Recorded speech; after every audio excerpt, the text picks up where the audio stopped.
Berbicara dengan Danau, karya Friska Sanuhiatul Jannah. Tanah coklat yang agak basah, kupijak perlahan, menyusuri pandang dan menemukan apa yang aku cari. Aku bersimpuh. Hari ini cuaca sedang cerah. Matahari bersinar dengan terik di langit yang kebiruan. Awan-awan putih pun juga menggantung seperti bunga kapas yang biasanya Bapak belikan untukku. Sore ini aku sangat senang. Bapak memperbolehkanku ikut ke danau untuk pertama kalinya. Ya, pertama kalinya setelah 4 tahun aku dilahirkan ke dunia. Aku bersiap-siap membawa buku tulisku dan pensil tentunya. Aku genggam mereka di tangan kiri, tapi sebentar. Sepertinya ada yang tertinggal. Rambutku masih tergerai dan berantakan seperti ini. Tentunya ibu sangat gemas jika melihatku pergi dengan penampilan seperti ini. Ibu mendekat ke arahku dengan membawa beberapa kuncir berwarna biru muda dan mengepang rambutku sedemikian rupa. Sudah cantik, kata ibu. Aku hanya tersenyum karena dipuji seperti itu. Ibu mengulurkan tangannya dan aku berpamitan sebelum berangkat. Bapak sudah menunggu di ambang pintu depan. Aku lari ke sana dan Bapak menggendongku di tangan kirinya. Tangan kanannya sibuk dengan peralatan yang dibawa untuk mengambil ikan nanti. Danau yang kami datangi sangat dekat dengan rumah. Mungkin dengan jalan kaki seperti aku dan Bapak hanya membutuhkan waktu 5 menit.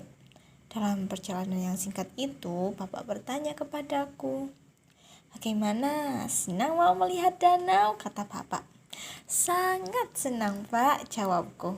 "Tentu saja aku senang. Setiap pulang dari menangkap ikan, Bapak selalu bercerita kepadaku dan Ibu bagaimana danau sore itu.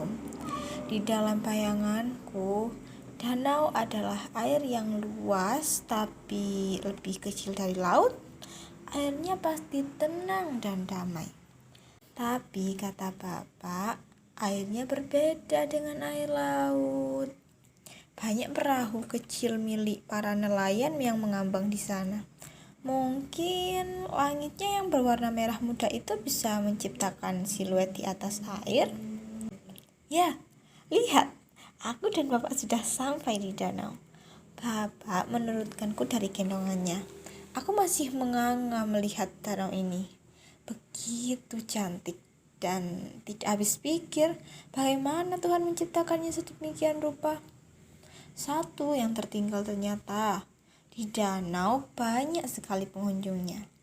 Tapi sayangnya aku tidak ikut menaiki perahu yang Bapak gunakan. Aku harus menunggu di warung milik Bude Asri, budeku.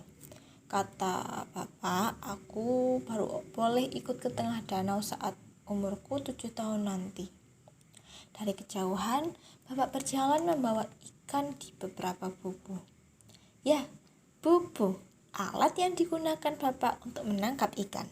Sore ini Bapak mendapatkan banyak ikan. Jadi tidak bisa membawanya pulang bersama aku. Jadinya aku diantar oleh Bapak untuk pulang duluan. Sesampainya di rumah, langit sudah kemerah-merahan. Orang-orang sepertinya akan bersiap untuk pergi ke masjid. Ibu sudah menyambutku di ruang tamu. Aku menghambur ke pelukannya dan bercerita bahwa hari ini sangat menyenangkan. Hari berganti hari, bulan berganti bulan. Waktu sangat cepat berlalu. Bulan kemarin, Agustus, tepat aku berumur 7 tahun. Sekarang aku sudah bisa membaca dan menulis dengan lancar. Aku juga masih ikut Bapak ke danau setiap sore.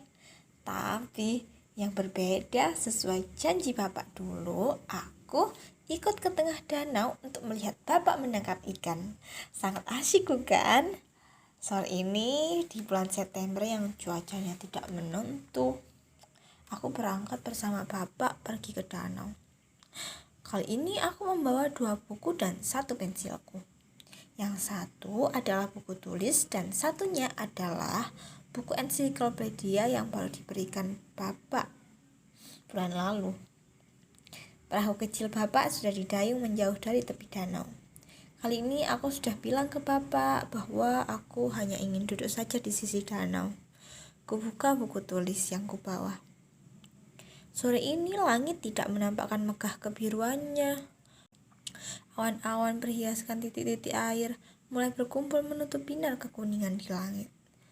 Buku di hadapanku mulai penuh dengan coretan yang sebelumnya kutulis.